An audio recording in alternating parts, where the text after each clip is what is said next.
ახალი ხელისუფლება ენერგომატარებლებზე ფასის დაწევას არ გამორიცხავს. ფასის რეგულირების პირობების გადახედვა უახლოეს პერიოდში დაიწყება, თუმცა მანამდე შესაძლოა უკვე გამოიკვეთოს სამართალდარღვევები, რომელიც დენზე და გაზზე ფასის ხელოვნურ ზრდას უკავშირდება. იხდიდა თუ არა წლების მანძილზე საქართველოს მოსახლეობა გაცილებით მეტ ფასს ენერგომატარებლებზე, ვიდრე ის რეალურად ღირდა. გამონაწილებელი კომპანიები შესყიდული გაზის ტარიფს გაორმაგებით ყიდიან. თბილისელები კი აღმოჩნდა დამატებით იხდიან თანხას ჰიდროელექტროსადგურისთვის, რომელიც თელას დიდი ხანია უკვე აშენებული უნდა ჰქონდეს. დავით მირცხულავა ბუნებრივი აირის ტარიფში რეზერვებს ხედავს. ენერგეტიკის ყოფილ მინისტრში ეჭვში წევს, რომ 275 ლარად შესყიდულ 1000 კუბურმეტრ გაზს სადისტრიბუციო კომპანიები მომხმარებელზე 500 ლარად ყიდიან. პირობებში, როდესაც დედაქალაქსა და რეგიონებში გაზგამანაწილებელი ქსელი თითქმის არ ვითარდება, ყოფილი მაღალჩინოსნისთვის კუბურმეტრზე 50 თეთრიანი საფასური ხელოვნურად გაზრდილია და რეალური გათვლით ის 27 თეთრი ღირს. არავინ არაფერი არ იცის, ეს არის დახურული თემა.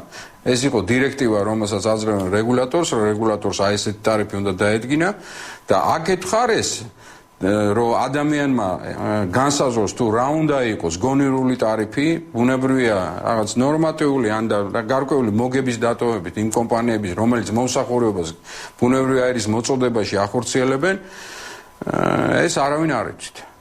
გაზის ტარიფში საკუთარი წილის სიდიდეზე კომპანიები არ საუბრობენ. მარეგულირებელ კომისიაში კი ფასის გადახედვის აუცილებლობას ვერ ხედავენ.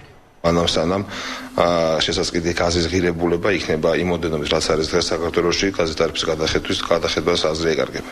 მარეგულირებელ კომისიასა და ენერგეტიკის სამინისტროს დავით მირცხულავა დანაშაულებრივ ქმედებაში ელექტროენერგეტიკულ სექტორშიც ამხელს. ყოფილი მაღალჩინოსანი რუსულ ენერგო ჰოლდინგ ინტერა OES-სა და საქართველოს მთავრობას შორის 2008 წელს გაფორმებულ მემორანდუმს იხსენებს, რომლის მიხედვით 16 თეთრიანი ტარიფის პირობებში თელასი 100 მეგავატიანი ჰიდროსადგურის აშენების ვალდებულებას იღებდა. ესე არ აშენებულა ტარიფი კი თბილისში უსვლელი დარჩა. მოვლენებს საეჭვოდ დაემთხვა თელასში მმართველი პოლიტიკური ძალის ინტერესის მომძლავრებაც. ფაქტიურად მე და თქვენ თითოეული საქართველოს მოქალაქე ვაკრედიტებდით მომავალში ასაშენებელ დღევანდელ გადახდილი დენის ტარიფით მომავალში ასაშენებელ ჰიდროსადგურს. საბოლოო ჯამში მე მგონია რომ მემორანდუმიდან არაფერი არ ასრულდება, გარდა იმისა რომ 2015 წლამდე ჩადებულია რომ ტარიფი არ შეიცვლება, გარდა იმისა რომ ტარიფი ჯერჯერობით არ შეცვლება. სემექსში ტარიფის გადახედვა არც ამ შემთხვევაში სურთ. გაბერილია ფასები ენერგომატარებლებზე და აბსოლუტური რეზერვი არსებობს იმისა, რომ ჩვენ სერიოზულად ვიფიქროთ მათ გაიაფებაზე და არც თუ ისე შორეულ მომავალში. სახელმწიფოს წინაშე აღებულ შეუსრულებელ ვალდებულებაზე რუსული ჰოლდინგის მმართველობა კომენტარს მომავალ კვირას გააკეთებს. პოზიციის დაცვა მათ სავარაუდოდ ახალ ხელისუფლებასთანაც მოუწევთ.